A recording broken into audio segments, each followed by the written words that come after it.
Friends Aadhaar కార్డ్‌కి link చేసుకునే process అనేది పాన్ కార్డు మనకి ఈ డిసెంబర్ వరకు అయితే ఇవ్వటమైతే జరిగింది. మీరు చాలా చోట్ల వినే ఉంటారు. ఈ ఆధార్ ఇప్పుడు లింక్ అయిందా లేదా అని ఎలా తెలుసుకోవాలో నేను చూపిస్తాను.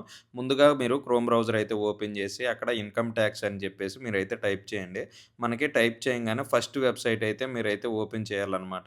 మనకి ఇదే మెయిన్ వెబ్‌సైటు చాలామందికైతే తెలీదు. ఈ వెబ్‌సైట్ ఓపెన్ చేయంగానే మనకి చాలా ఆప్షన్స్ కొన్నైతే అక్కడైతే రావటం అయితే జరుగుద్దనమాట. వీడియో మీరు క్లారిటీగా చూస్తే అర్థమవుద్ది. ఈ ఆప్షన్స్ అన్నిటిలో కింద మనకి ఆధార్ స్టేటస్ అని జెప్పేసి ఒక ఆప్షన్ అయితే కనిపించిద్దనమాట. లింక్ ఆధార్ స్టేటస్ అని జెప్పేసి. సో, దాని మీద మీరు నొక్కంగానే నెక్స్ట్ మనకి పాన్ కార్డ్ నంబరు, అలాగే మన ఆధార్ నంబరు 2 అడగటం అయితే జరుగుద్ది.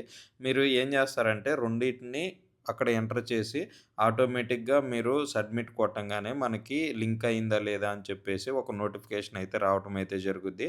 ఇక్కడ మన పాన్ కార్డు, ఆధార్ కార్డు 2 కూడా ఎంటర్ చేయాల్సయితే ఉంటదనమాట. వన్స్ లింక్ అయ్యి ఉంటే గనక మీకు ఇక్కడ నోటిఫికేషన్ అయితే కనిపిస్తది. లింక్ అవ్వకపోతే గనక మీరు లింక్ చేసుకోవాల్సిన అవసరం అయితే ఉంటదనమాట.